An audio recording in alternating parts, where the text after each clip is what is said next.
Okulonda kuno kubaawo kyaddirira gavumenti okuteekawo disitulikiti empya okuli Omoro, Rubanda, Kakumiro, Kibaale, Kagadi nga zaasalwa ku ezo ezaaliwo. Era ng'okulonda okugenda mu maaso kuliko okulonda abakiise ku lukiiko olukulu olw'eggwanga, bassentebe ba zi disitulikiti n'abakiise baabwe. Okusinziira ku alipoota effulumizibwa, ekibiina kino eraga nti okulonda kutandise bulungi mu bitundu ebisinga nga tewali kutaataaganyizibwa, kyokka newankubadde mu bitundu ebimu wafuniseewo obuzibu nga senkulu w'ekibiina kino Dr.livingstone bw'annyonnyola. Bagoberedde amateeka era waliwo era ebifo ebimu bye tulabye nga tebagoberedde bulungi mateeka. N'olwekyo obumulumulu bukyaliwo, kwemulugunya kukyaliwo, naye ekyo tekigaanyi bano abalonzi okugenda mu maaso ne balonda.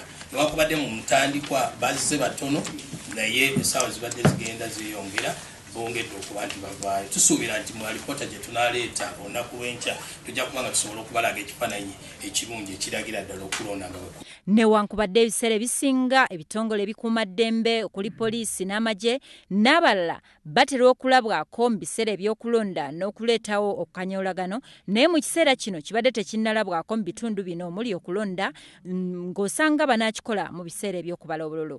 Alipoota gye tulina eraga nti babadde bakola omulimu gwabwe nga balina ogukola, naye tusuubira nti biseera binaaba bisembeddeyo naddala mu kiseera eky'okubala obululu tuyinza okulaba emivuyo, naye mu kiseera kino gibadde nga teginaba kuvaayo.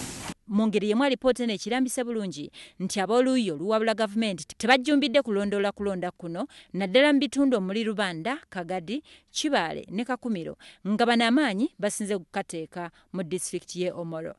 Mu kulonda kwa February ne March, alipoota ziraga nti NRM ekyasinze okubeera nga erina abalondoozi baayo okusinga ate ebibiina ebirala.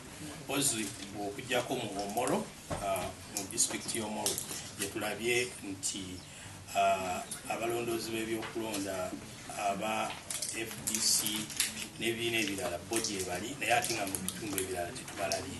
Ssentebe w'ekibiina kino akukkulumidde gavumenti okwerabira okutegeka okulonda kw'abassentebe ab'ebyalo nga yeekwasa nti tewali ssente za kulondesa bassentebe bano. Kyokka nti egenda kugulira bakiise ku lukiiko lw'eggwanga olukulu emmotoka, ate nga bassentebe b'ebyalo bakola omulimu gw'amaanyi.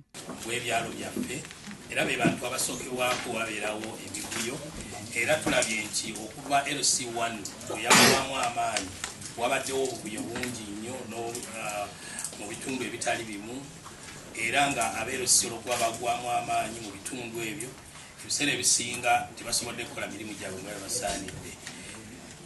Kyandibadde kirungi nga gavumenti okuba nti essa ku mwanjo ekyokulonda abeerosi, naye ekyo kitulaga bulazi mu bunafu mu ngeri gye tusaasaanyaamu ssente.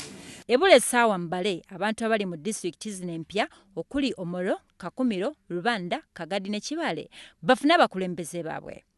Kyokka okusinziira ku alipoota effulumiziddwa ekibiina kino waliwo ebitagenze bulungi mu kulonda ng'ekiseera kyonna wayinza okubaawo abaddukira mu kkooti. Eggulu erikusakiddwa Tenywa Isaac ku lwa WBS Amasonsole.